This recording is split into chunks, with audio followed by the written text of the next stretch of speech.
Okay, it's 7 o'clock. We're gonna go. Right.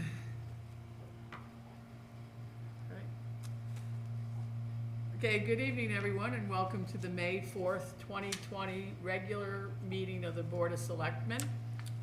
We are coming to you virtually, obviously, if you're watching us. We're gonna start with our usual call to order in the order that we sit in. So Candace? Candace Bouchard. Otto Schwachi. Melissa Bird. Bob Geiger. Candy Perez. Sheila Sedlak. After Sheila comes Jack. Jack. Jack, you're muted. I'll unmute Jack. I got it. Okay, Jack Bork. I didn't hear Sheila. that's okay. Linda David Grappo. Sedlak. Thank you. Linda Grappo. Thank you very much. On our next order of business, please join us for a Pledge of Allegiance. Let's see if we get the little flaggy. There we go. Ready? I pledge allegiance Allegiance to the flag of the United States of America and to the republic for which it stands, one nation, under God, indivisible, liberty, justice for all. Here we are. Okay, we've got a little sophisticated showing things here. Our next item on the agenda is agenda review. Does anybody have anything? Okay, next we have approval of minutes from our last meeting on April 20th. May I have a motion to approve? Thank you, Todd. Is there a second? A second. Thank you, Melissa. Any corrections, additions, deletions? Linda? I have one correction. Okay. Item 13, Selectmen's comments and reports. Okay. Perhaps I wasn't clear. The purpose of the EDC photo contest is to support and promote the economic well-being of our community. Did you get that, Sheila? Yes, I did. Okay, if you could just make that change in the wording, that would clarify the commission's mission. Thanks. Okay. Any other things for the minutes? Okay, if not, all in favor of the minutes with the correction? Unanimous? Thank you. The next item on our agenda is well, it's not really a public hearing, it's a presentation. It has to go on the record, but there's the Neighborhood Assistance Act program that is run by the state, and the American Mural Project is going to request one of those from the state. So with us we have on Zoom here, we have Amy Wynn. Hi, Amy.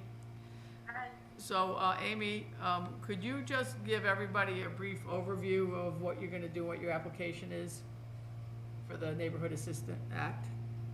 Okay, and if people have questions about the program, Candy can answer them, or I'm happy to as well. But the two proposals that the American Mural Project are requesting the town's approval on are one, they're both energy saving capital expenses. One is for 74 Whiting Street, the small white building, the small white house that serves as our offices. We have a severe moisture problem, and we've had firm basement systems. After checking references, number of references, they've given us a code on moisture reduction, which will increase our heating and cooling efficiency, and it'll also be a healthier environment. And then the second proposal is for in replacing windows in a portion of 90 Whiting Street, just a portion of it at this point in time. And that would be 3 windows on the street-facing first level and 5 windows on the street-facing second level of the kind of wing that juts out towards the street. And the reason for that is probably more obvious to people, and that is by replacing those very, very old windows, which are literally cracked, and not just the glass, but the frames and things are deteriorating such that the heat loss is been monumental for us. So we're trying to make it a safer environment also because the glass has been falling onto the area outside the building, and also to be more efficient with the expenses for heating and cooling. All set? Yeah, I'm happy to answer any questions. All right, one thing I just want to go over before we get any questions is I just pulled up the Neighborhood Assistance Act credit program. It's designed to provide funding for municipal and tax exempt organizations by providing a corporate business tax credit for businesses who make cash contributions to these entities. Businesses can receive a credit of 60% of their approved contributions to certain programs by the Department of Revenue Services. So the program has some obviously statutory limits and whatnot. The $150,000 doesn't really apply in this case. A nonprofit is limited to receiving $150,000 aggregate, which again doesn't apply. The program itself in the state has a $5 million cap.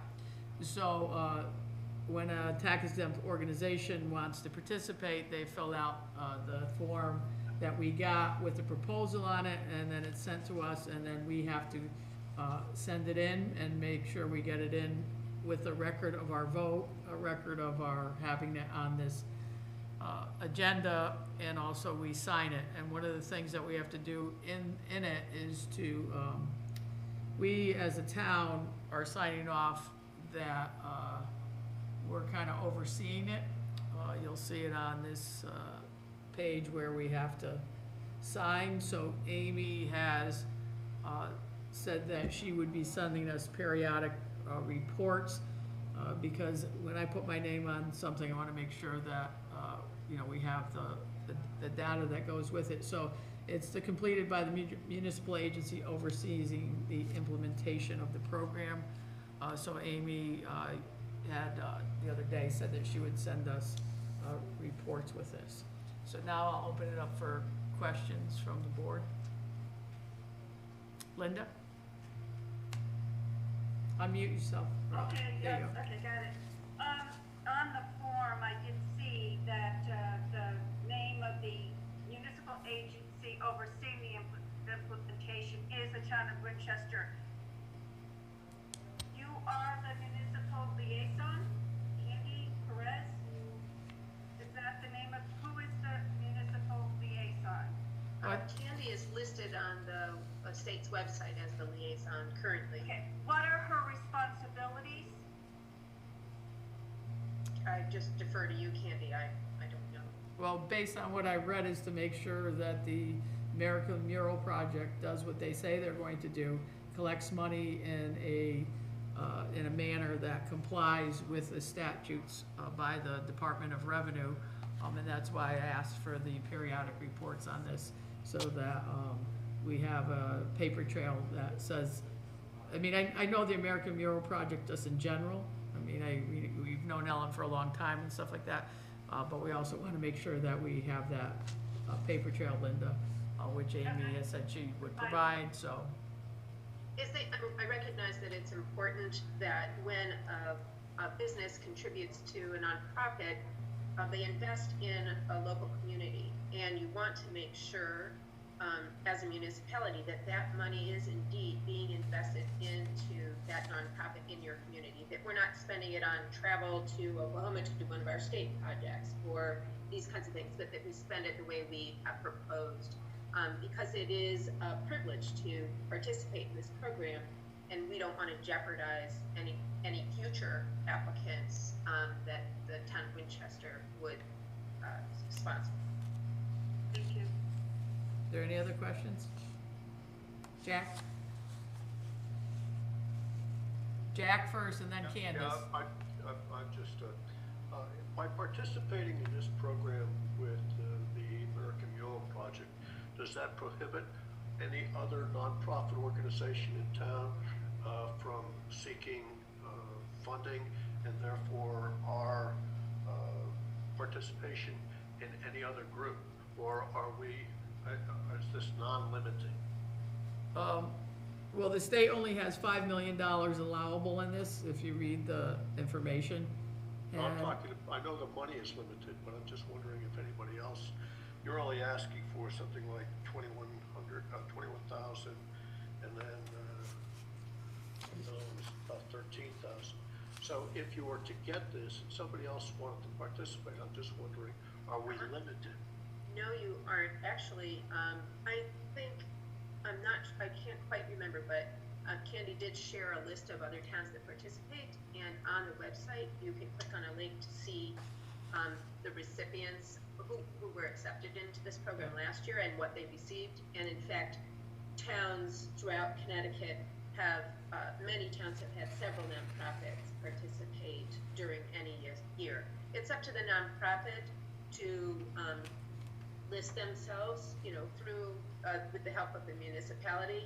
And of course, we will do extra work to reach out to different businesses, not just in Winsted, but throughout Northwest Connecticut, to hopefully invest in our community here through this project. And anyone, the daycare, the historical society, the child care center, the library, any nonprofit in town could participate in that this year, as long as the town is comfortable with that, and as long as they get their documentation in via the town by July 1st. St. Anthony's took advantage of this in 2017, and then there Yes. was, before that, there also was. So, I mean, they still have to fundraise it. It's a the entity has to fundraise and get the money. We don't, the town doesn't do any of that part. We're just ensuring that they are doing the project and that the people that donated the money under this project, actually, that money went for what it said it was gonna be. Candace, you had a question, and then Steve? Unmute yourself, or I will try to do it. There you go. Okay, Candace, go ahead. How do you identify the funds that are coming in for this versus other fundraising? So it is specifically through a form. So a corporation, actually, in order for them to participate and get the state tax credit, they fill out a one-page form, very simple, and we're trying to introduce it to as many businesses as possible so that they can get a state tax credit and put that money to work in their communities. And so they fill out a one-page form, they send it to the state that says, yes, you're allowed to take that money that you would normally pay for in state taxes and give it to the American Hero Project. So it's a process. Steve? Let's try this. Unmute. Nope. Oh, there you No, go. I'm all set, no question. Okay. Anybody else have any question? There were two, as Jack had mentioned, there were two project timetables. The first one is energy conservation for a total of $22,000. Can I have a motion to approve that one? So moved. Thank you, Candace. Todd, you're second? Yes? All right, may I have a vote, all in favor? Okay, unanimous. And now the second one was, let me just, one more, let me go back up. The second one is for, and jump in, Amy, if I have it wrong, 21,500? That one, I think you just did that one. That one, Keep scrolling. yeah. 20,000. The second one is 13,780. Okay, so it's down below here, okay. 13,780. There it is, there's a lot of papers here. May I have a motion to approve this one? So moved. Thank you, Jack. Is there a second? Todd, thank you. All in favor? Unanimous. Okay, thank you, Amy. Thanks for coming on. Thank you very much. Yeah. And thank you for all you do for our community. I really appreciate it. Okay, thanks, and we'll get together with you tomorrow, and Lori, and try to get everything signed and done and get it into the state for you. Okay, be well, everyone. Okay, see you later, bye-bye. Okay, that took care of number 5, so now we are on to the town manager's report, so I'll turn it over to Bob. All right, I'll start out here with Monday, on the week of April 27th and the 3rd. That Monday, we had, I had met with Jim Rollins and a couple of people from Public Works over at the building on the corner of Bridge and Bridge Prospect we talked about, and also on the security at the building of at Bridge and Main Street. We had some vandalism on the old furniture building, still owned by Marty in New York City. So we had to go ahead and make some. We had the first 3 windows in the lower building had been smashed in, so we had Jim go over and put up plywood and paint the plywood and clean up the front of the building. I just didn't want that to continue to spread, so that's about a couple $100 worth of raw materials, $125 worth of plywood, and 2 gallons of paint, and 4 or 5 hours, a couple of Jim's guys' time cleaning up the building. It's got kind of like that broken window theory. It really starts to spread. We'll bill Marty for whatever we have to in terms of the total cost of labor and materials. But the only upside is the corner looks a lot better than it used to, because we are trying to market that corner as well. I also met with Chief Fitzgerald that day regarding an update on some criminal activity other than the vandals we had, all minor, but nonetheless, we do an update usually a couple days a week. Tuesday, I met with Alan Royer regarding the signage for Sterling Citric. That came up last week, if you recall. His building, Lake and Rockwell, there's been a problem with semis bypassing Rockwell, going all the way up to the lake and having difficulty coming back down. They're trying to come down Superior Street, and it just doesn't work. So in the meantime, we hope to have the signs erected tomorrow. Sterling Center, they have had the signs made and should have it mounted by tomorrow, right there at the corner of Lake and Rockwell. I also met with the school superintendent regarding her budget. We continue to try to fine tune things, particularly given this strange environment we're all in. There'll be more to talk about on that when we talk about the public hearing on the school budget. Wednesday, I met with Public Works again, talking about some of the projects and some of the bridge projects we have going on right now with the state. A lot of these take, long-range planning. These take a couple of years, so we had some more meetings on that. I also met with the police chief again on departmental updates as we're working through the virus issues and the safety issues. I met with our finance director regarding allocations from the state. We have been receiving our ECS allocation and some of our other allocations for the roads. So we're pleased so far, but we're holding our breath. I also met with Jennifer Kelly at the Senior Center regarding updates on what we're doing over there. She does wonderful work in terms of managing through this crisis. I did a site visit to the Suckerbrook Bridge. I don't know if anyone's been up there, but it's almost ready to open. I can't imagine they have more than a couple of days left. It's finally almost 100% complete. I also then met with Jim Stadrowski, our attorney for the senior apartments, on updates on our organization over there in terms of the financing and the termination of the financing with Laurel Commons, which has been a 15-year financing project which just concluded 2 months ago. So we're going through the paperwork with that legally to make sure it's now completely owned by the Winchester Housing Development Corporation. We also had a conference call with the governor's office on the COVID updates. We had weekly. That Thursday, with Public Works regarding project updates again. We've got a lot going on over there. I think Jim's got one of the better crews he's ever had, both with water and sewer and on the roads. A lot of things going on, and we're trying to get ready for next year, anticipating budget issues. And anyway, we've got a lot of roads that need maintenance and repair. Again, met with the police chief that day. Also met with the public works engineer regarding some of the long-range plans with the bridges and some of the intersections. I think I had to talk to Jack Bork that day as well, just on some basic issues. I think we ran in the hallway there and kind of updated each other. I also met with Selectman Bouchard regarding the Friends of Main Street and the Main Street cleanup and the spring cleanup, which is hopefully going to start occurring this week with our land landscaper. Let me see, I did a site visit to Laurel Way, Stonehouse Road, Platte Hill Road, and South Road on Friday after the rainstorms to see what the drainage issues are. Those areas have got some significant problems with drainage, and I personally inspected each one of them and went over them all with Jim and his crew.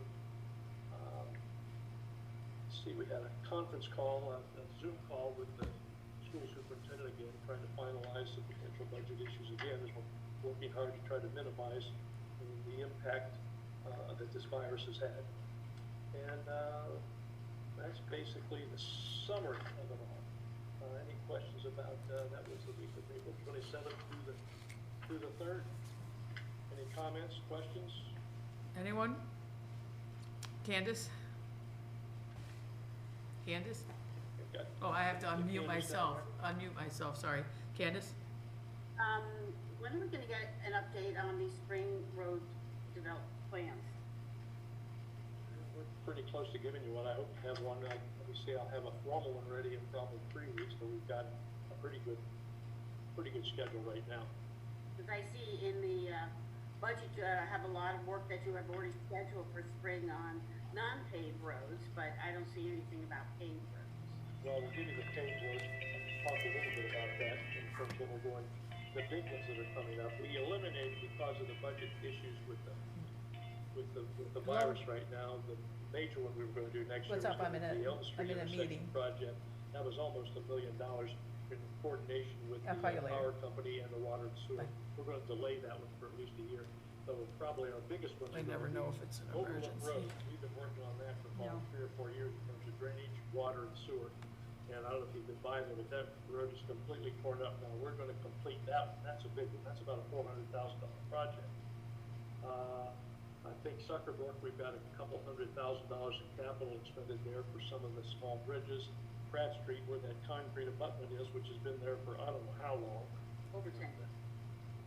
That's a $100,000 project. That's been a major engineering and landlord issue, which we think we have finally got a handle on. And we probably got $400,000, which we usually spend every year just on general maintenance, but not paving. Now, once we get that paving box, which we'll pick one of these out that we put in the capital budget, we'll do the type of paving like you've seen that are interim paving projects that do a lot for us without having been done as a complete paving project. But we'll give you a list of the major roads. But we're going to spend about $1.2 million in the budget for road repairs. So, but we did cut it down this year given the budgetary issues. But I'm looking more for spring, not what has to do with what's coming up in the next budget. Is there no funding left to do any roads in the spring? Oh yeah, we're going to start right away. Yeah, we will, and we'll get you the list of all those. But yes, there is. All right, thank you. Anyone else with a question? Okay, seeing none right now, we could always go back. Our next item is citizens' comments. If you would like to comment, please give us a call, 860-738-6958. Again, 860-738-6958.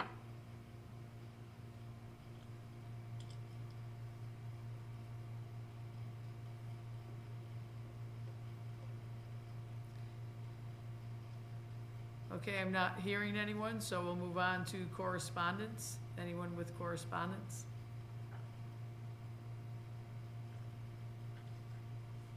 Next up, boards and commissions. Steve?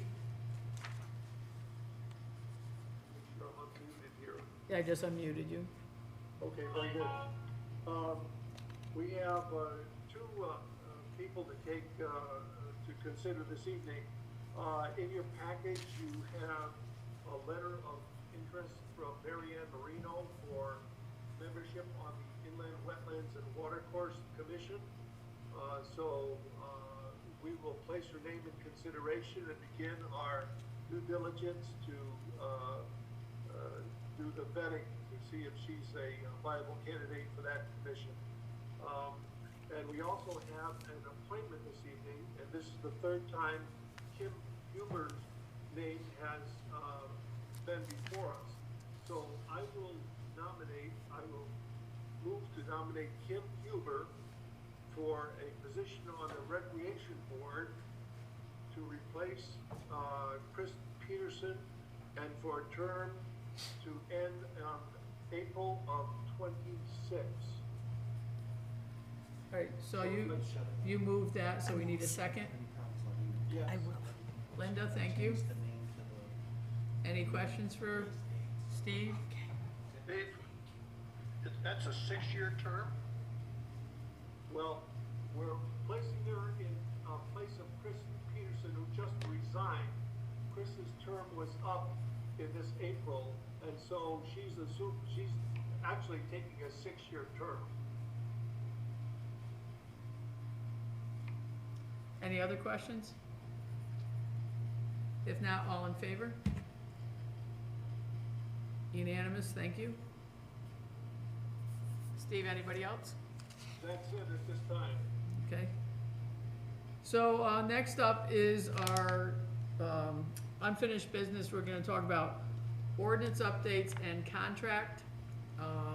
In your packets, you received the, information from the ordinance committee. I hope you all saw that. And then in the packet itself was a contract with general code, which was the lowest amount of money. Trying to find it so I could show it on screen a little bit without having to scroll for days. So we met, Lori, Linda, myself and Candace, and we talked about the proposal. And the general code gives us both the zoning and our ordinance and our charter. General code bid $8,226 for that, and Muni code was $895.50 plus $4,400 for the zoning code. We gave you a quick summary of timelines.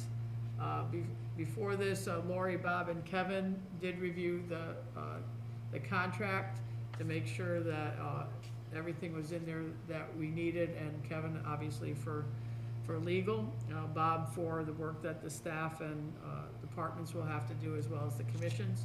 So this will update all of our code. It will put everything in order so that people can then begin to see it online and be able to search it. So the project dates are 20% of totals within 30 days, 20% within 80 days. And I'm assuming that, Bruce, you will follow along and make sure that the payments go out on a timely manner based on the work along with Bob. So you have all that in front of you. We've talked about it before. This moves the whole system along quicker and in a better end result of what we'll be able to see, and everything will be codified in one place, and it will make sense. It will be updated. It will be taken into account state code. So Linda or Candace, would you like to add anything? Linda, go ahead. Unmute me. You're unmuted. I think everyone should know that, it's user-friendly. We had a chance to experiment with it. It's forward-thinking technology. The staff involved is competent. They're trained attorneys, technicians, and specialists. And the general code has a long-term effective relationship with over 70 other Connecticut communities. I really think it's a good, long overdue investment in this community. We worked hard on it for a long time. Candace? I definitely agree with Linda on all those points. It also facilitates the timeline and communication process within the town itself and all the departments and the different commissions. So it's very much a coordinated effect, and everyone will be able to see all of the changes online and hopefully move this process to completion. Does anyone have any questions? Jack? Does this still then present to us codes that need to be changed, and therefore we would move to either eliminate or change codes after their work or while they're doing their work. Well, you'll see in the contract timelines that they review everything and then they present things back to us. Kevin has to be part of it, Bob has to be part of it, Lori will help coordinate it, the heads of departments. Remember, three-quarters of the departments already reviewed the ordinances, so they know which ones have to be changed already.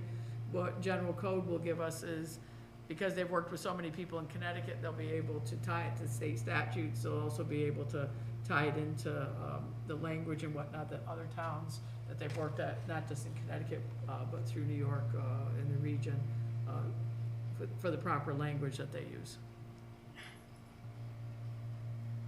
Yeah, and therefore, any ordinance changes that need to be done, eliminated, changed in any way, we would then have recommendations for what to do. Yes, because they all have to still come back through us. Chances are we may be doing some in batches, but once they get working, we'll figure out how we're gonna bring them, but they do have to go through our process of approving the changes. Yeah, that's what I wanted to hear, just make sure Yep. we were still involved at the end there. Okay. Oh, yes, we're still involved. Because and the other thing, it'll also be ongoing, so when there's a change made in the future, it will be ongoing. And the good news is, because it's online, everything should remain current, rather than budget books that we get that are out of date as soon as we change an ordinance. Todd, I saw your hand up. So are we hosting this on our website, or are we going through them? It will be a link on our website, and it will be in their E-code, they call it. So if you go to the other towns that are currently using them, it goes through, they call it E-code, I think it is. This one's E-code.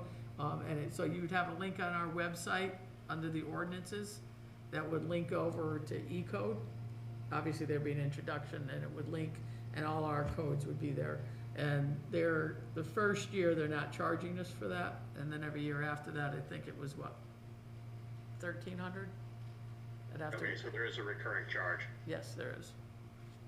I mean, we could stop the recurring charge anyway, anytime we want, but then we would have to post things in a manner on the website like they are now, and they wouldn't be as, like, searchable. You could still see the ordinances, but they wouldn't be searchable. So let's say you wanted to look up sidewalk policy. In E-code, you'd be able to just put it in, and it would pop it up for you. The other way, you could search it through the Google site, and it might pop up Town of Winchester sidewalk ordinances. But this way, we a little bit more efficient, and Bruce, I believe, has included it in our budget going forward. Jack? Andy? Yeah, actually, on page 11 of your presentation on this, there were 3 annual ways we could do that. A premium annual membership at $11.95, a standard at $9.95, and a life annual maintenance at $6.95. So at some point, we have to make that decision on which of those ongoing services we want to continue with. Right, after the first year.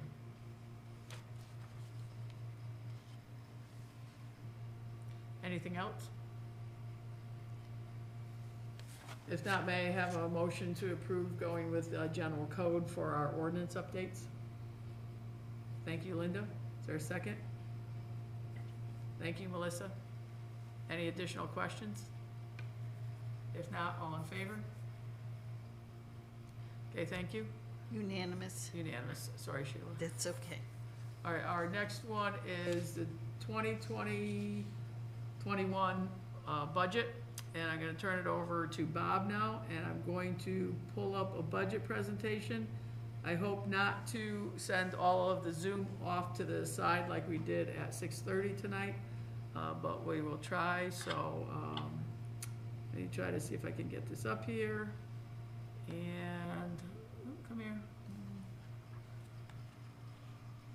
All right, so slideshow from the beginning. Can everybody still hear Bob? Well, they can hear me, I don't know what we're looking at right now. We're looking at the first slide, Town of Winchester 2021 budget. Robert Okay. Geiger, Town Manager. Let's go to the second one. The second one, where you have grand list. Okay, here we're talking about grand list growth of 1.1%. And the total, these are just obviously the highlights. The mill rate will be unchanged at 33.54. This is really almost the fourth year in a row with the same mill rate. We had 1 year, the first year of adjustment on the auto portion of it, which we dropped it, and the state allowed us to put it back.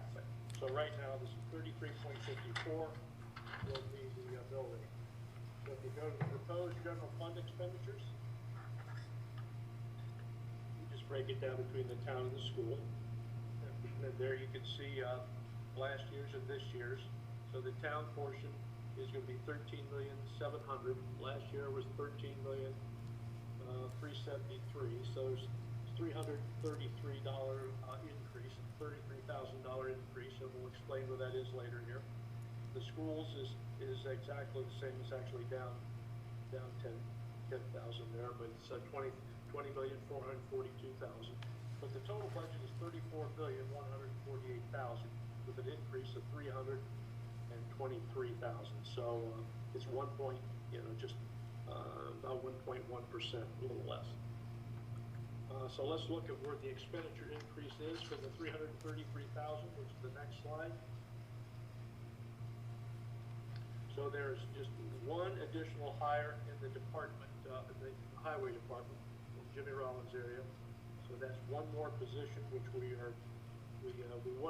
wanted to fill out a couple. We believe we're getting quite a bit of work done. We wanted to continue with the projects we have, so that was the 81. There was about 110,000 in annual salary increases. That's 2%.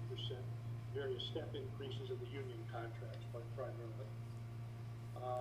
And there was 100,000 in the capital improvement budget increase in terms of, we'll talk about where the capital is all going.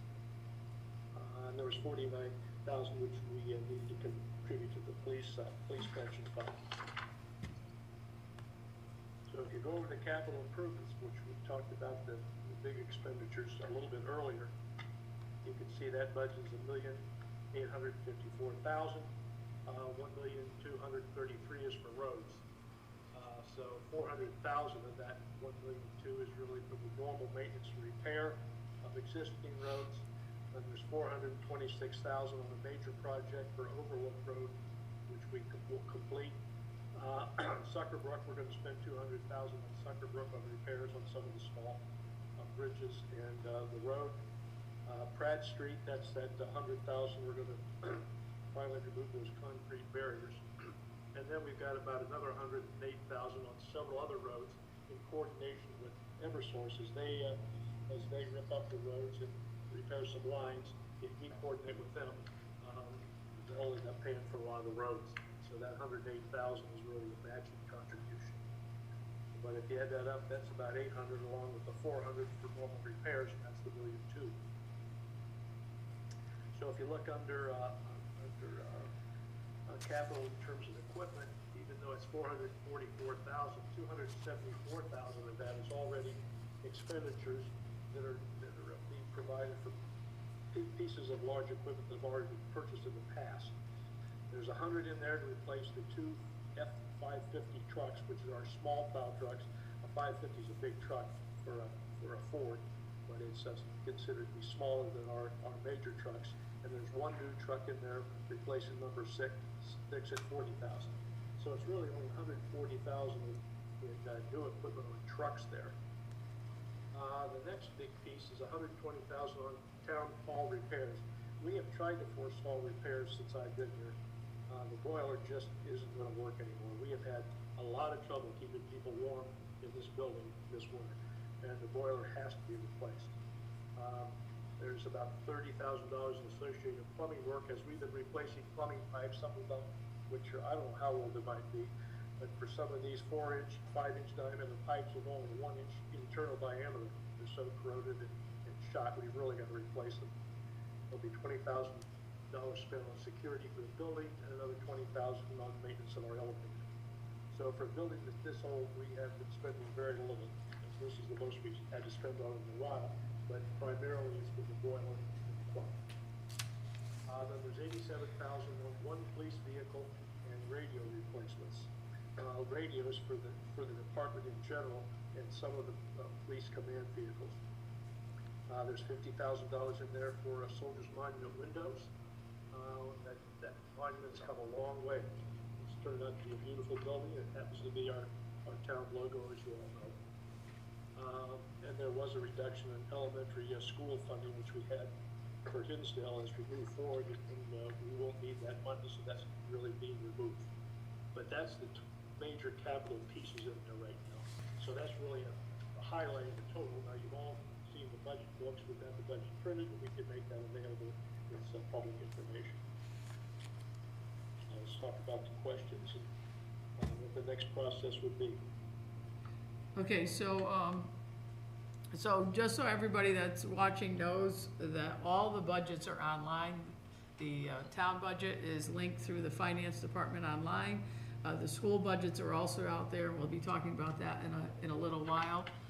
So people can see them. Our budget has actually been online since March 15th, before we got sequestered with the COVID.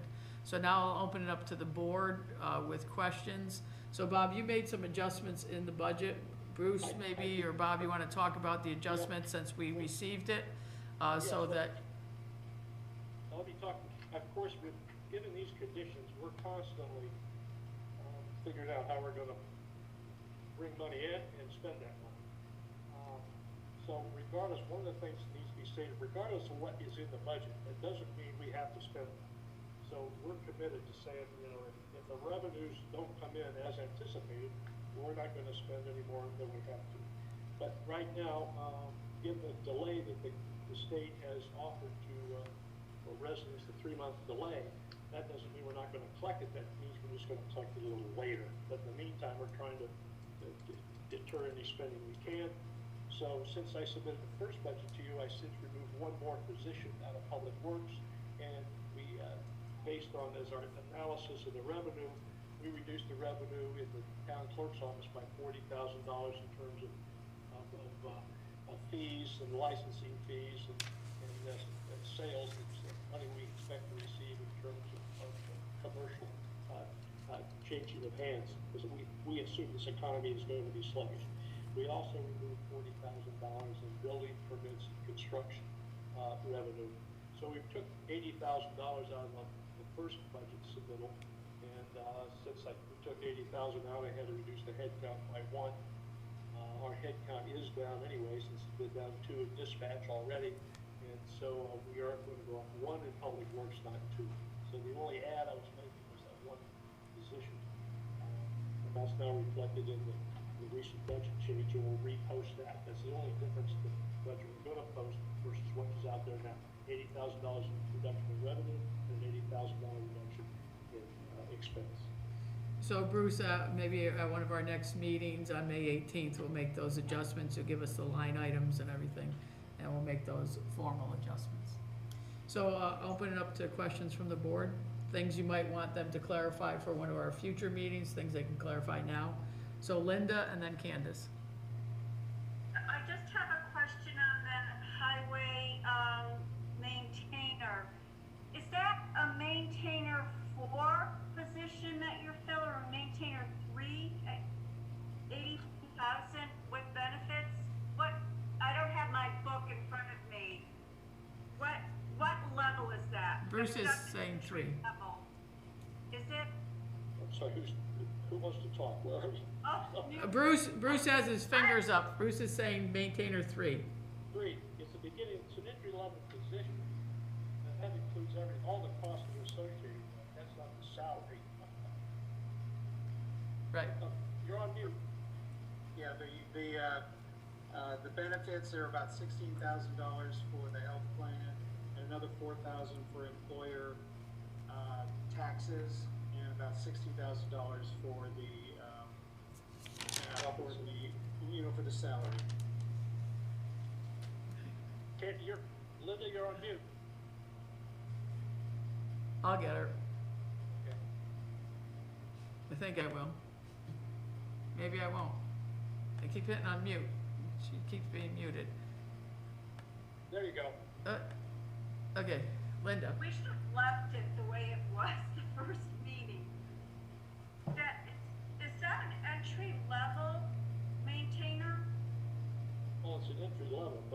still seeking experienced people. It doesn't mean they're inexperienced, it just, that's the beginning and entry into that department. Okay, and is that like a civil service, Yes. as well? Okay, thank you. Candace? You have a couple of items in revenue called Task Force Incentive and Police Connecticut Asset Forfeiture. We're putting in a budgeted amount. How can we possibly know what we're going to expect? And why would we, seems like a one-time budget item. Is there some sort of methodology behind this? Yes, there is, but I mean, based on historical context from other towns that have been part of the statewide narcotics division. So, I mean, there's certainly some swag in here in terms of trying to figure out what we're going to get, but we try to be conservative on that. That relates to the level of success in the police activity. Okay, and also you have sale of land and equipment. You say that we're going to get $150,000 in revenue when the department suggested $75,000 is double. I think they were talking about the land that the town now owns as a result of taking possession through some of the demolitions and the blight deconstruction. But we don't have any detail in our books about anything in terms of revenue, only expenses. With no discussion, no methodology behind any of the revenue items. So this is what we have. So, okay, so you think you're gonna sell property and it's gonna equal Bruce and I will sit down, we'll talk about each property we've got, how many we've got, how much we think we can get for it. And same way with equipment, any used equipment, we don't know exactly what we're gonna get until we go to auction, go to bid on it. But I mean, we spend a lot of time talking about how we build the revenue. If you've noticed in the past years, I don't think we rarely miss. Well, no, I see that we budgeted last year for $75,000, but we have no revenue that has come in since, January, through December 31st. And then, then it's bumped up to 150 and, so we'll get a list of those properties so we can, look forward to those We items. can, I would hope in the finance subcommittee we talked about that as well, do we not, or Never, have you not? never. I think what she's saying is that in our budget books, we get the background on expenditures, but not background on the revenues. For revenue, yeah. And so on some of these line items, if, Well, we can certainly provide it, we can go into more detail. We can tell you how many properties, what the anticipated sale price from each one would be, it's all doable, it's just more detail. If you'd like to have it, we can put it in there. I'm assuming, Haven't had any sales all year, so, and so it's good to see that we're thinking that way, that we're gonna be selling property going forward. I will say that, the month of April will show that we had several equipment sales, surplus equipment sales. And I think there are at least 8 town-owned properties that Bob is considering, putting up for sale during the next fiscal year. There are things that have been worked on, blank acquisitions over the last 2 years. And the other item I have is the voter registration in light of, now that we're not gonna have a referendum, will we be adjusting those, for elections and referendums? We're still having we've still got elections and referendums, we've still got the primaries coming up. Right. I'm not quite sure why we are, but we're having a Republican and a Democratic primary. So we're still having those are some of the big ones.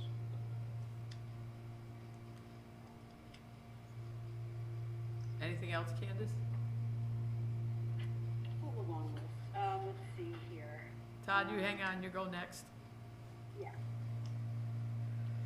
Have someone else go next. Okay, I'll have Todd go and then we'll come back. Todd? All right, so just looking forward, this is probably a little bit of Sheila too. We have dog licenses due in June. Are we looking into the possibility of being able to renew them online? if, we're still locked down. I don't know if Sheila's there or not. Yeah, Sheila is here. Sheila, will they be able to do dog registrations online? At this point, no. At this point, no. But the state has extended the penalty time when they go to license. We're still dealing with rabies expiration dates. So if they go online and the rabies are expired, we can't license them. So Sheila says there's things that are moving on there. Candace says they mail them in. The rabies are still important to make sure are done. Right, we mail them. Yeah. And the state's also doing, with CCM and everything, when we talk about budget process in a minute, with CCM too, they're talking about other municipal operations that the governor's gonna order, executive orders on. So that might be one, Todd. If not, Sheila could check on it. Yes, absolutely. Okay. Anything else, Todd, on that? Todd's all set? I'm all set. Steve, then Jack, then Candace. Okay, I just have a quick question for Bruce, probably. The grand list has grown by 1.1%. What is the number, the actual dollar number on that, Bruce? 102,000.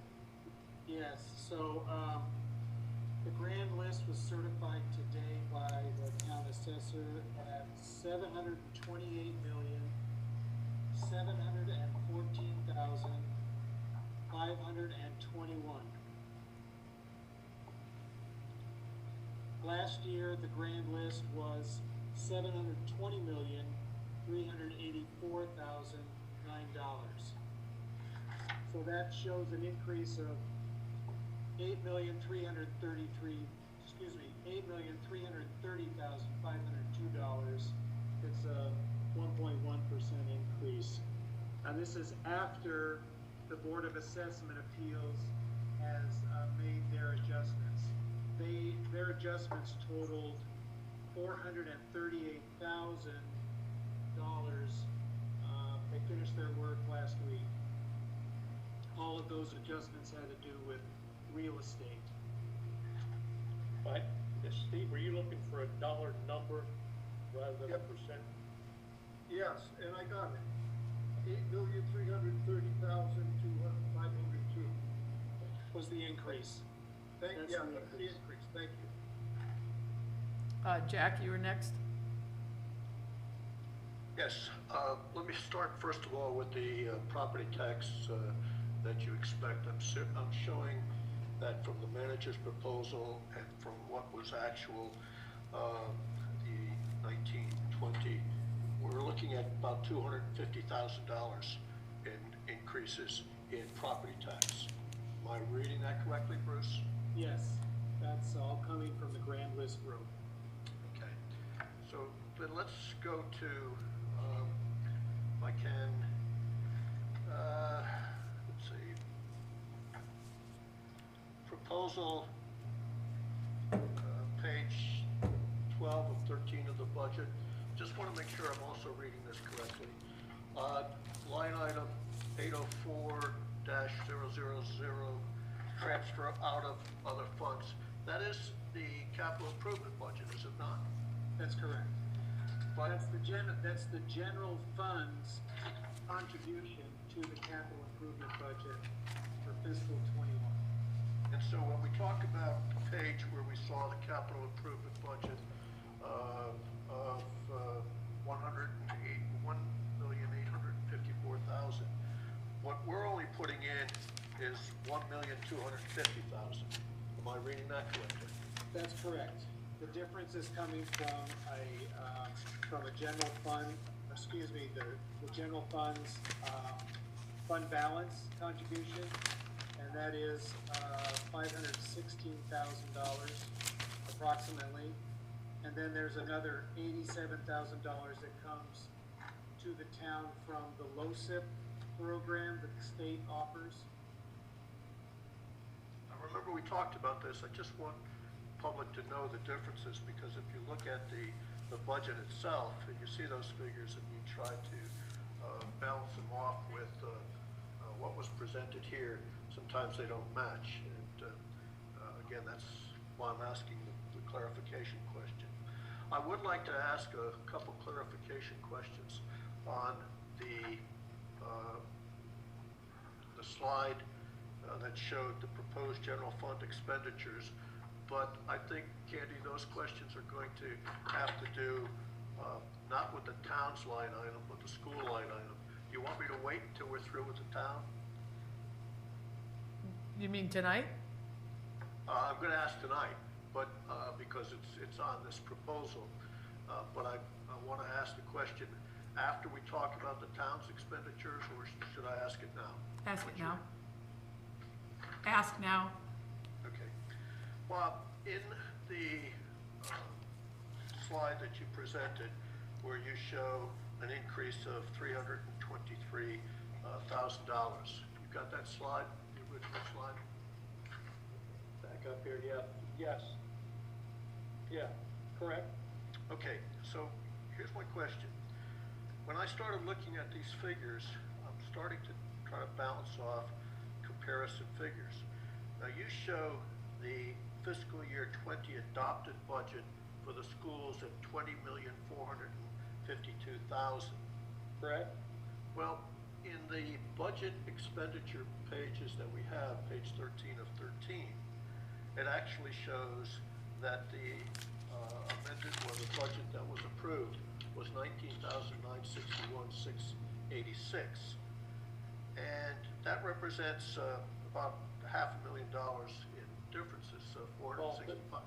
There's an NPR, and then there's another town aid support for education. I'm not counting the town aid for support for education. On the Board of Education budget line item, where it says what was the amended budget, or the budget that was actually approved for 2019-20, $19,961,686.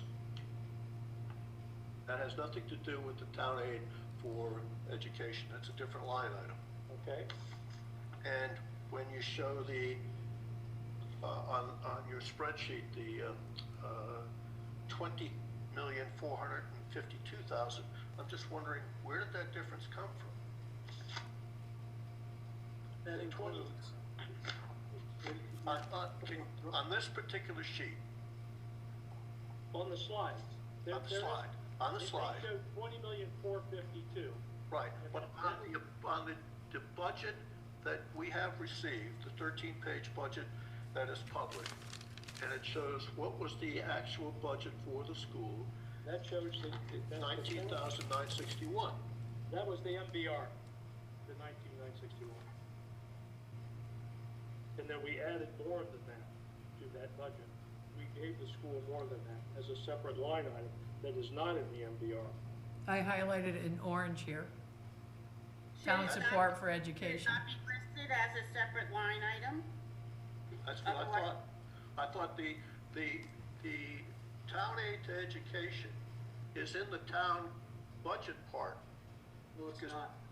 It's not in the 13,706 or the 13,373.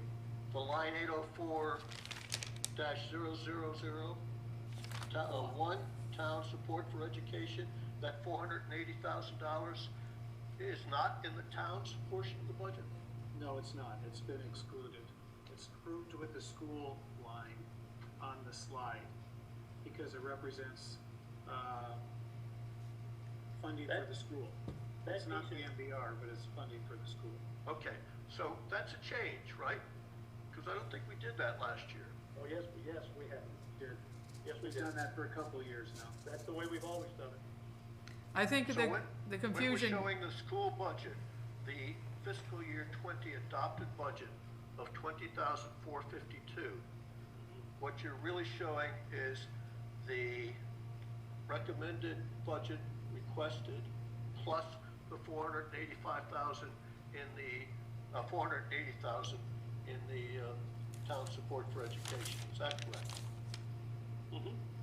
I don't think that was correct, because Jack said the amount requested. Well, We didn't request it.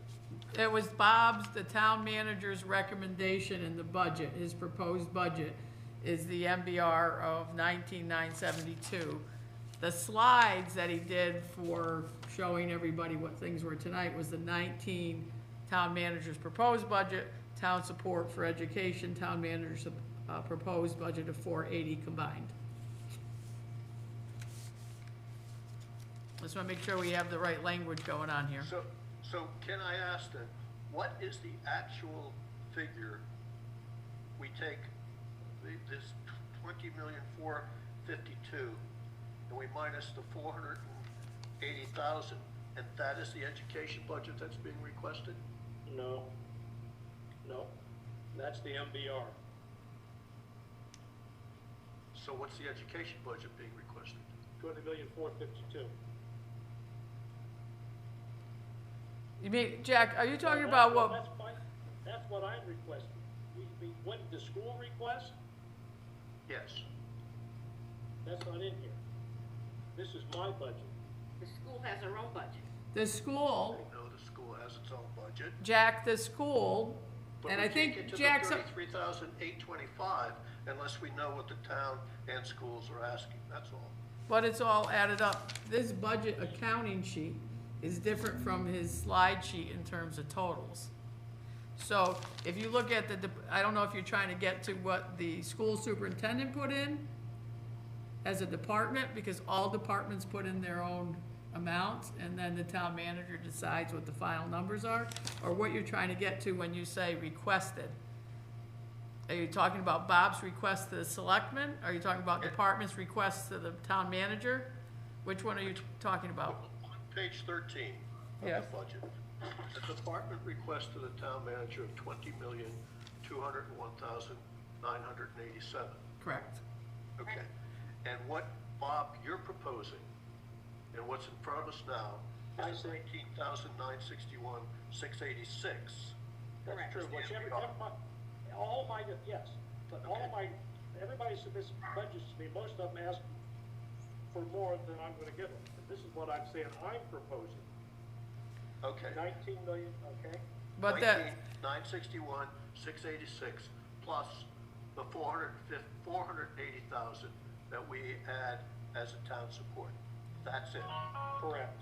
Okay, that's what I'm trying to get at. I just Okay. couldn't balance the figures here Okay, because it got just it. didn't make sense when I started looking at, I'm sorry, I would have explained it further, but this is the 4th year we've done it that way.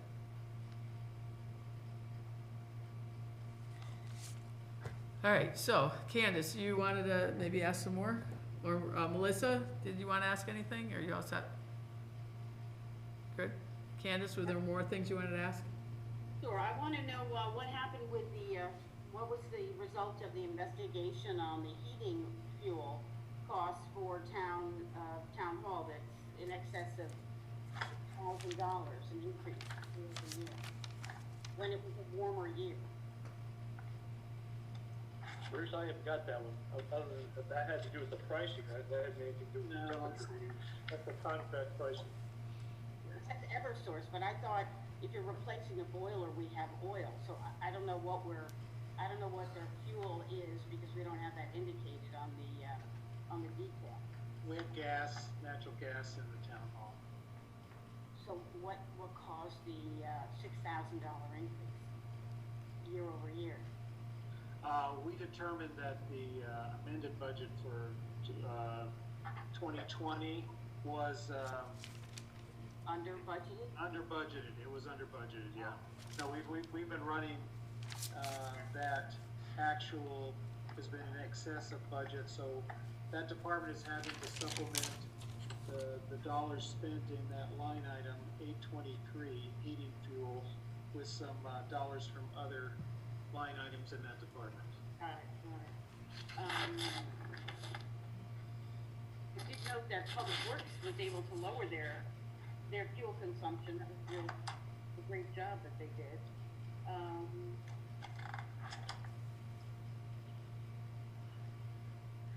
So we have secretarial, building official secretarial support. Is that going from a part-time position to a full-time position? No, that's Pam.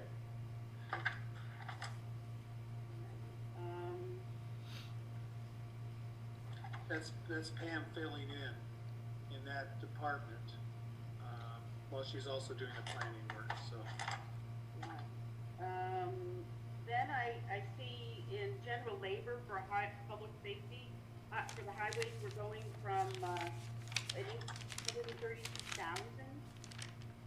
Is that, Public safety dispatch? no, I'm sorry, highways, Department 311, general labor is going from 3,000 to 800. You haven't adjusted that line yet, Bruce, for the reduction of the maintainer? Right, the version of the budget that you received in your packages and it's been posted does not reflect the adjustment that we did today. That's reducing the maintainers Those are to. that's the income, that's the salaries for the maintainers. Correct. All right. I thought that was, outside services. And I also noticed you're not, the humidity concrete, there is no budget for that for next year? He is going to. You're gonna see that tonight. No, he's going to use that, he's gonna buy all his bituminous concrete out of the capital improvement budget. Oh, okay. And I'm making a transfer tonight, which you'll see here next. That's for the current budget year, but Yeah, but for fiscal bituminous. 21, yeah. But, yeah, For fiscal 21, he's gonna use the capital budget. it's kinda like, yeah, And, why is, I see the street lighting is down 10,000, but we don't seem to, it seems like a high budget anyway, because in 18-19, I mean, if we double, what we were spent through December 31st, it's 140,000, it just seems like, does that then get transferred to something else later on? No, so what you see in the actual through December 31 is just 5 months. Oh, that's. We always get the Eversource bills late, so we only have 5 months worth of electricity, and we don't have the heavy months that happen during the darker winter, Right. where the lights are on longer. So you'll see that number bump up here, in the April year-to-date report that'll get you at the next meeting. And the other town properties, 325, what properties does that include? That includes Elm Street, the Bank of America building. Right. It also includes the properties that we've received through Blight that still have some leftover Bills, right. bills related to water and sewer. Right. And maintenance of some of those, where we have to mow the lawn. Right.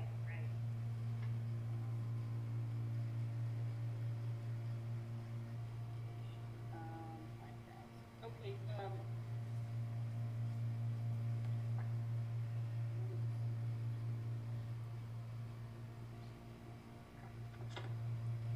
Okay, while we're waiting for other questions, what I'd like to do right now is move to the process itself for approving this budget.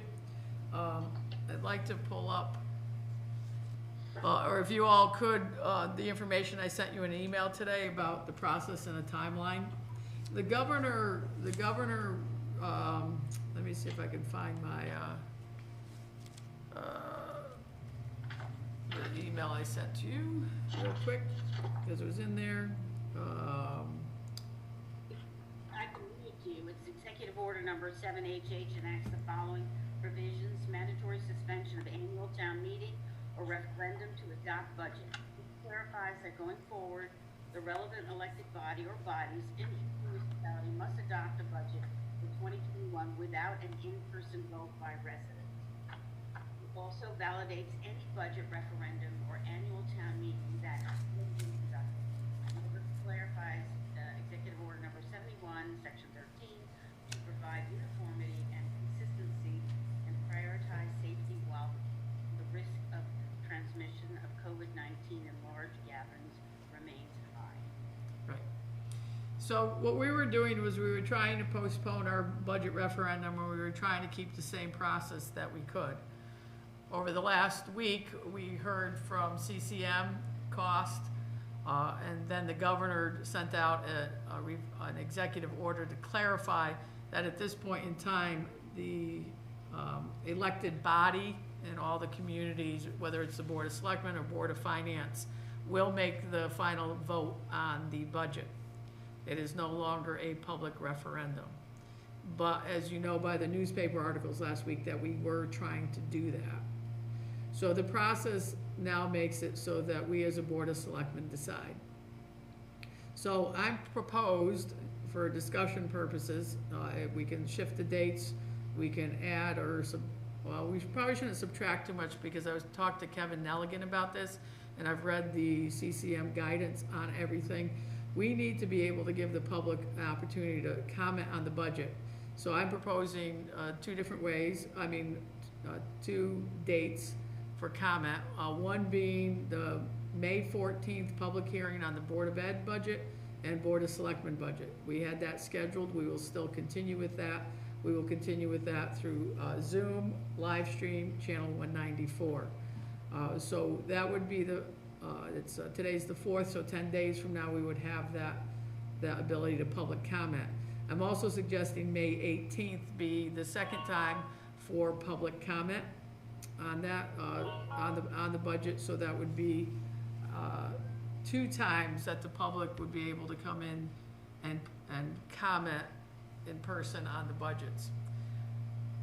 I also am proposed in that we would have May 21st as the date that we would adopt the budget as a board. Before that, and we would start with this tomorrow, is one of the requirements is to make sure that the citizens have an avenue to comment on. So we would put out a news document, as you can see in here, with all the links to the current budgets for the town, the Board of Ed. They're all up now.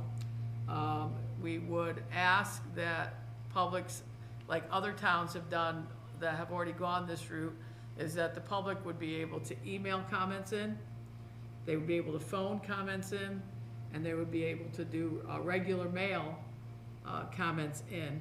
All these would be compiled into one list and given to the Board of Selectmen as we deliberate the budget. So, for instance, by email, it would go to Town Manager Lori. I also set up a Gmail account for just specifically for Winston Public Comment. The phone number would be through Bob and Lori, and the mail obviously would just come to our attention here at Town Hall. So again, we would have May 14th as a public hearing, May 18th for more public comment and updating of the budget, and then May 21st, the Board of Selectmen would meet in a special meeting to make the decision on the budget and to set the mill rate. So that is my proposal based on, like I said, reading the guidance documents and talking to our town manager, watching what other towns are doing. And so now I'll ask you all for your input on the dates, process, taking comments, etc. Anyone? Steve? Yeah, I'd like to support the recommendations you make, Candy. I think we'll get more comments and feedback than we would typically get during the hearings that we have had in the past. And my only question for you is, on the 14th, you would separate the education budgets and the town budgets by what, an hour, or 6 o'clock, 7 o'clock, something like that? I would just roll with the Board of Ed first and into the the regular overall budget. Because once we hit the regular overall budget, it could also be about education. So if also in my email to you about that, I took the process that we've used for regular public hearings the past 4 years, and I listed that below those dates for you, if you remember what we did. So the public hearing would use the same process, only we would update some things because of the virtual meeting process. So the hearing will be available through all these things. Now, if I connect everybody to Zoom, I'll talk about that in one more minute, but we would be bringing people in through that way. So we call the meeting to order, we do the Pledge of Allegiance. Gilbert presents their school budget. Melanie presents her budget and the budget in detail. We would then ask our questions and the public portion would begin. In the past, we gave everybody 5 minutes the first round. We gave everybody a second time for 3 minutes. We gave everybody a third round if they needed it, as long as there was productive dialogue. And basically, questions get asked at that meeting, and then the appropriate person that has the answer to that could fill everybody in. We could take the Board of Selectmen and ask questions whenever we want, or comment, and then we would close the public hearing once we reach the point that everything has been answered. And that's our usual process. The only thing we would add is the next phase of public comment would be during our regular meeting on the 18th. So the Zoom, back to the Zoom. We have 9 of us on this panel right now. If everybody that's watching, and even you people, you can see that we have 9 of us. When you come into the meeting, I have to let you in because we go into a waiting room. Part of that has been because people crash Zoom meetings. Like a week ago, Watertown was crashed by somebody that comes in and they like to spread vulgar messages, vulgar words, and stuff like that. So usually you have the waiting room and you let people in. Now, if it's like tonight and there's not a lot of people that want to come in and we just want to add in like 15 more people, this panel, you won't see everybody. You're gonna have to slide to the side to see people. I will need to manage that, but I think I'm also gonna make a assistant co-host to help me admit people, to make sure that people come in muted, but we can see people. There's also the thing where people can actually call in and join the meeting just by call and not just by video and this way. So let's say that if it's just the normal regular people, if you take 2 boards of ed that come in, if everybody wanted to come in and other people, I could see us at this point in that public hearing adding at least 30 people in addition to us. Now let's say there were 50, 70 people in addition to us. The process of managing it through Zoom, people will just have to be really patient. And we'd have to be on speaker view and we'd have to do a lot of muting and stuff, but it would give everybody access to come on. Right now, we ask people to watch us through live stream and call in for comments, and we ask them to watch on 194 and call in for comments. But if we live stream, by the way, I checked before, there was only like at the peak 9 people watching on the live stream, and it might be, Mark might be one of them. But the public hearing, the Zoom part is the only part that makes me nervous about it, and it's not because I don't think I can manage it. I just want to make sure that it's visible and that people are patient and that we don't have, a cranky person come in. And I don't want people to think that they didn't get on and it wasn't fair.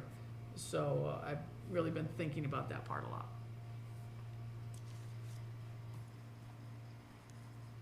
Candace? So the question I have is, if I'm still on, okay, is, they can send emails, so if they're send emails or that we would read them there and then respond to them at the meetings? Well, the thing is that when people send in comments, if there's a question, yes, we would respond to it at the meetings. If it's a statement that doesn't require a response, we would still be, all of us would have all the statements. And yes, we could read them all. And they would have to get those questions, those emails to us before the meeting so that we could do that. Right, because, because we won't be able to manage those, I don't think, during the meeting. Right. Oh, we'd have to get them like the day before or something. Right, other towns are giving people a certain window of time to get the questions in. Then it goes to their Board of Finance or Board of Selectmen for ahead of time so that you have it. But I think that we have to add it, yeah. yeah, so we would do a news blast from our website tomorrow about that. And I see that Kurt and Emily and Shaw are still around, so they will probably write about it way before we send out our news blast. But, yes, we would put it out there. We would put out the links to the budgets. I would make sure that tomorrow morning I wrote to both superintendents to make sure they knew the process and to ask them to make sure their links were accurate when we go to put it up so people can see it. Steve here obviously is connected to one of the boards, so he would do it. The other person maybe even watching it tonight. So I know our links are up there. Bruce and Bob would put your proposed adjustment would be up there. So everything would be accurate. We would give everybody the emails, but they could email, they could call, or they could snail mail in. And those comments and everything would be coming in, could come into us until the May 21st, because on May 21st, we would make the final decision. So between now and May 21st is 17 days of comment opportunities. I think it should be May 20th. Because if we're gonna make our decision on the 21st, we'd have to have any late comments by the 20th. Give us time to be able to handle. Oh, okay, yeah. So, is everybody okay with the dates? Do we want to adopt them as I proposed? Yes. All right, so let's have a motion to approve the adopted dates for the budget of May 14th, May 18th, and May 21st. I'll make that motion. Thank you. I'll second. Thank you, Jack. Any other comment on that? All in favor? Okay, unanimous? Now, I don't, I'll double check with Kevin, but I don't think we need to make a motion that we're gonna be adopting the budget. It's because the state executive order already exists. You already have the approval from Kevin. Right, so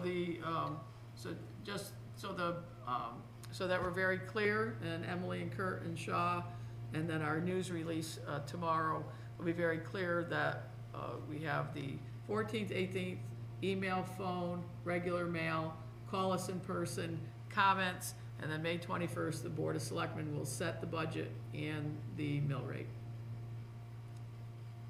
All right? Okay, so back to our packet.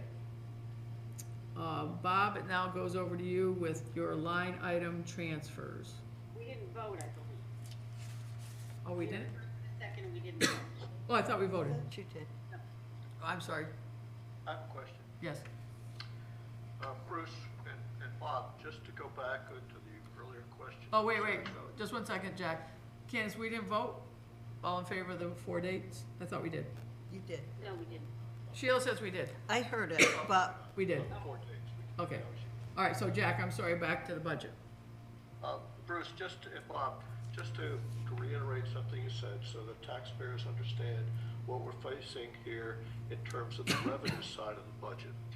On the revenue side of the budget, in the state aid, and there's a whole bunch of different lines, you're putting in the same figures that we have received or were proposed to receive in the current budget that we're in. Am I correct on that?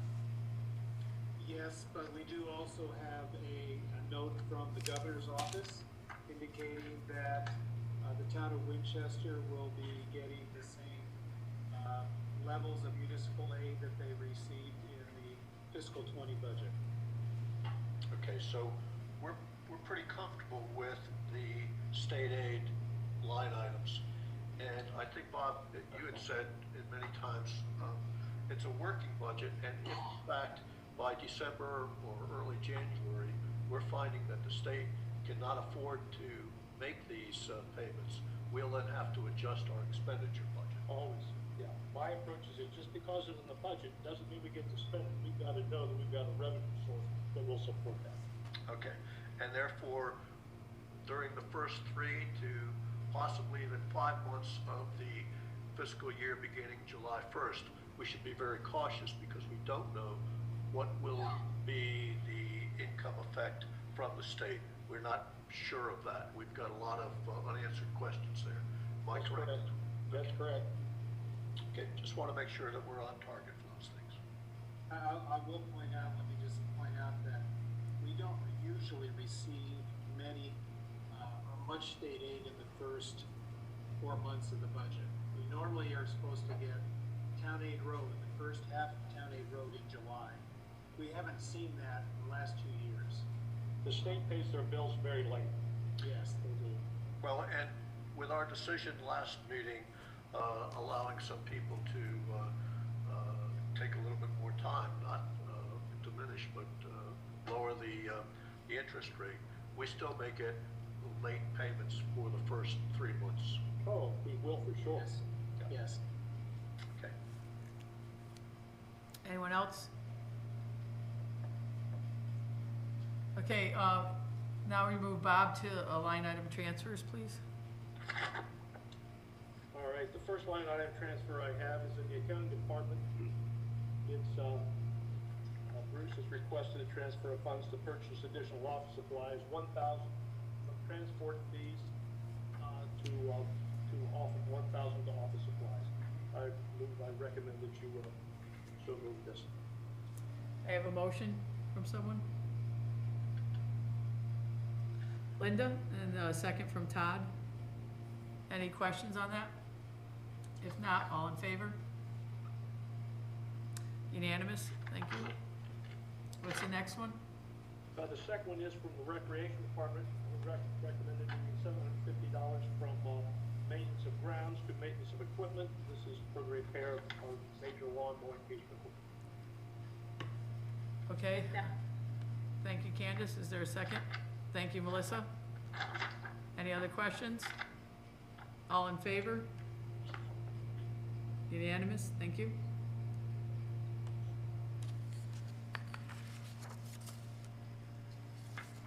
The next one is, And the third and last one is for public works. In the highway department, we want to move $20,000 from the purchase of salt to $20,000 to bituminous concrete. So we're working on the roads. I recommend you so approve. okay, is there a motion, please? Steve, thank you. Is there a second? Thank you, Melissa. I have a question, Bob. Okay. I have a question on that. We're able to do this because we haven't used that much salt in this year, is that, and we're gonna have Correct. some left over for Correct. okay. Okay, any other questions? All in favor? Unanimous, thank you. All right, so next up on our budget is the, I believe it's citizens' comments, if I remember correctly here. As I shift back and forth, if anyone would like to call in, 860-738-6958. Again, if you'd like to call in, 860-738-6958.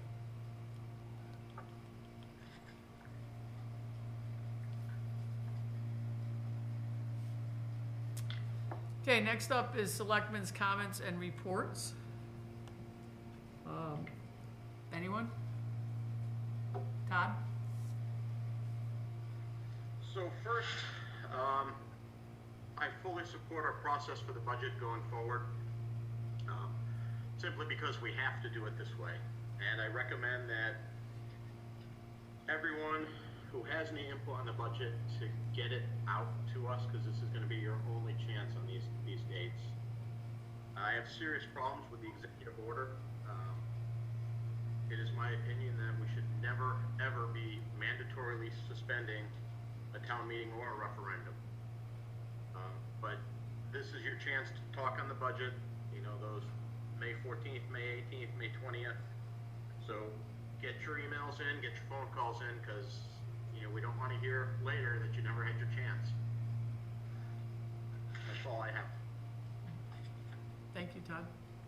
Just a note on that too, I was working with the registrars to see if we could possibly do it and how we might do it. I know that, I think Candace or Todd, you would recommend maybe a drive-by vote.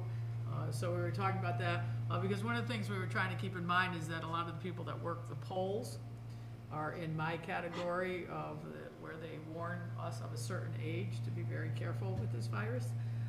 So we were talking about the safety of poll workers, not just the safety of the people that came and voted.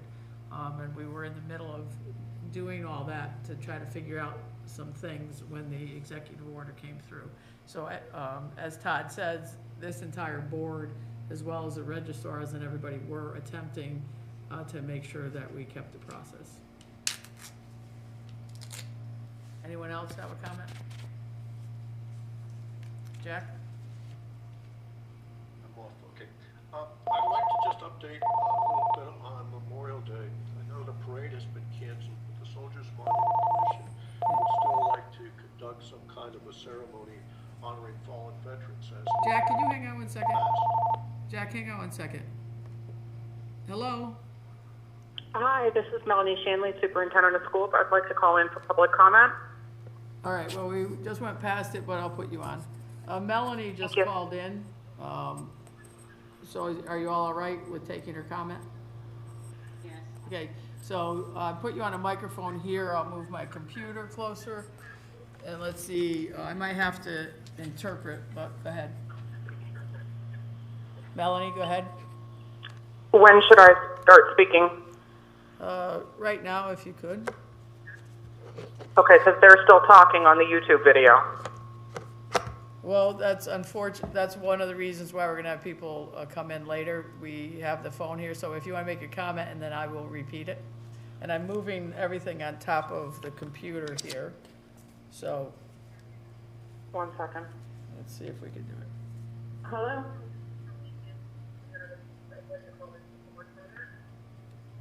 No. I heard you before, but I heard you through this phone system loud, but I don't know where you went. Let her join the meeting. Melanie? Melanie, Yeah. are you speaking, or are you just listening to the TV? I'm listening to the television, waiting to speak. Okay. Can you hear her right now, everybody? No. Speak again, Melanie, and see if they can hear you. Melanie Brady Shanley? Did you hear that? At the end, we did. Try it one more time, Melanie. Melanie Brady Shanley? Perfect. All right, go ahead, Melanie. Good evening. Thank you for taking my call tonight. I want to first hope that you've all received my correspondence about 3 weeks ago regarding the educational budget and letter that was submitted. Yes, it was forwarded to all the selectmen. Okay, thank you. As you know, we are, for the first time in 12 years, asking for an increase, and I know that the town manager has not included that increase in the budget that's been proposed to the town. I do want to advocate strongly that our increase is included within the budget. Okay.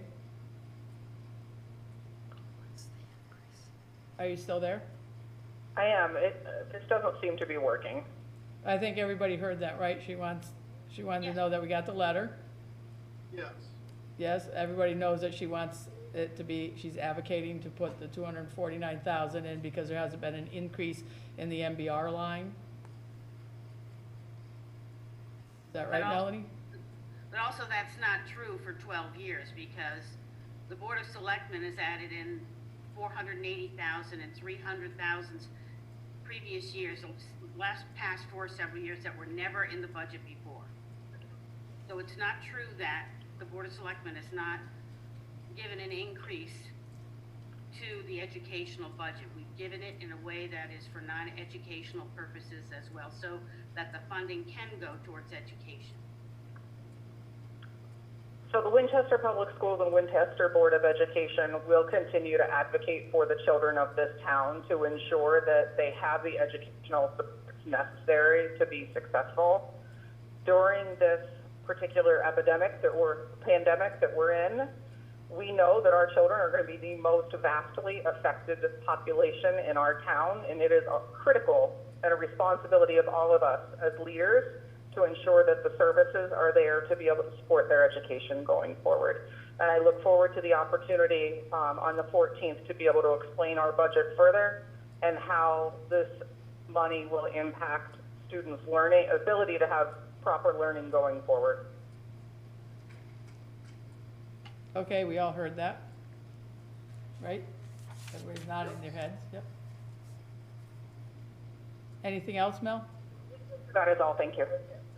Okay, sorry, I know there's a delay on the backside. All right, thank you. Yep, bye. Okay, I'm sorry, Jack, back to you and Memorial Day. Yeah, that's fine. Let me just repeat.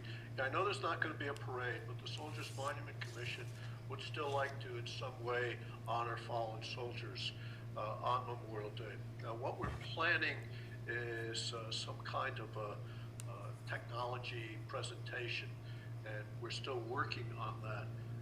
We will probably use the town's website. We would like to use Facebook pages, and anyone who has some ability to contribute to helping us make a video production of, we're going to continue giving, or Deidre DeCara, who's the main speaker, will provide her main address. We're going to video that in some way and end up still doing some flag ceremony. Maybe we can still have some taps playing, and our intention is to still lay some flowers on the particular memorials, both in East End Park, the George Dudley Memorial Park, and at the Raleigh Street Cemetery. So if anyone is listening and they would like to help contribute or help on making some of this, they can contact me through the Soldiers Monument website, or can reach me through the Selectmen's email, or I can tell you right now it's a simple JJB 06098 at yahoo.com. But we intend in some way to still have some kind of a public ceremony in some fashion, virtual fashion, on Monday, May 25th. So we think it's important that the town still show its appreciation for those who have died. Somebody's calling again. Are you all okay with taking it? Hi. Hello, who are we speaking with? Yes, hello. This is Tony Serio from the Gilbert School. Who am I talking to? You're talking to the entire board and the whole public, and you have 3 minutes for public comment. Oh, okay. Hello? Yes, Tony, go ahead. Yeah. Hello, this is Tony Serio. Okay, Tony, speak. All right, thank you very much. I'm talking now. Tony Serio from the Gilbert School. Who am I talking to? You're talking to the entire board? Tony, you have to turn off the TV in the background. Oh, okay, that's your program that's on in the background. Right, because there's a delay. There's a delay. Yes, there is a delay. I'm going to step away from the, I was watching you on the computer. I just wanted to call and support Melanie. I think that, once again, it's very important to repeat what she said, and that is that the budget that was provided by the Board of Education is not the budget that was presented by the town manager. We are working together, Melanie and I, on the budget. I am in full support of it, and I just wanted to make sure that people heard that. It's about $240,000 less than what she submitted. Okay. Anything else, Tony? No, I just want to make sure people understand that that number is $240,000 less. Yes, we do. All right. Thank you. Okay, thank you, Tony. Bye-bye now. Okay. So it does work if we hold it right. Okay, so anybody else on the board? Oh, we got somebody else. I just want to remind everybody that on May 14th is when all the Board of Education will be the public hearing too. Hi, who are we speaking with? Hi, this is Allison Shea calling. Hi, Allison. Can you hear me okay? Yes? Okay, great. I was just calling to follow up from the superintendents who just spoke. And number one, I just want to say that it's amazing to see the Winchester Board of Education and the Gilbert School Superintendents working together so closely and in such close support of each other. I applaud them both for that. My next question has to do with Dr. Sirio's comment.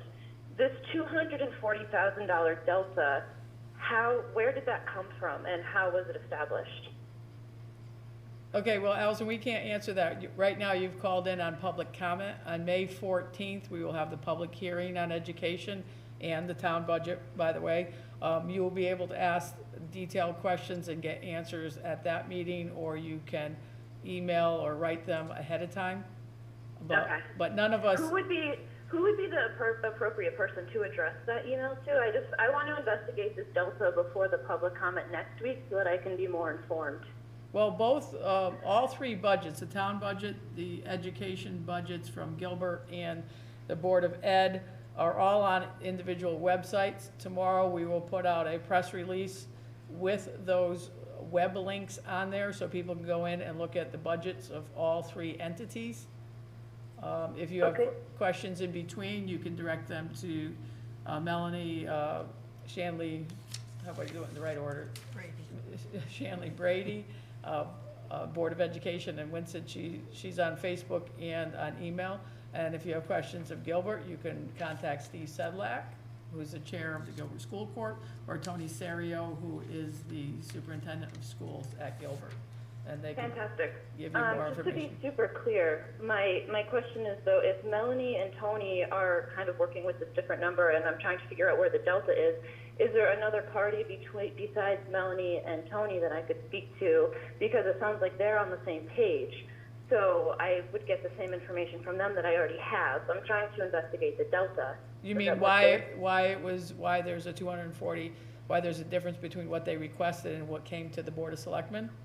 Yes, exactly. Then you would talk to the town manager, Bob Fantastic. Geiger. Thank you so much. Okay. Bye. Bye. Oh, I feel like we got 3 phone calls. I'm like a little excited that we pulled this off. You know, because a few weeks ago when we were going to Zoom and we were going to do live stream and we're using channel 194 on our phone, I wasn't sure how it was all going to work. So anyway, so are there any other selectmen comments? Steve? Move we adjourn. There's a second? Melissa, thank you. All in favor? Unanimous? Okay, so tomorrow I will get the press release up and done. Sheila will notice things as she has to for the public hearing. And anybody has any suggestions, just let us know. Okay? Thank you, everybody. Bye-bye now. Now, where's my end meeting moment? There we are.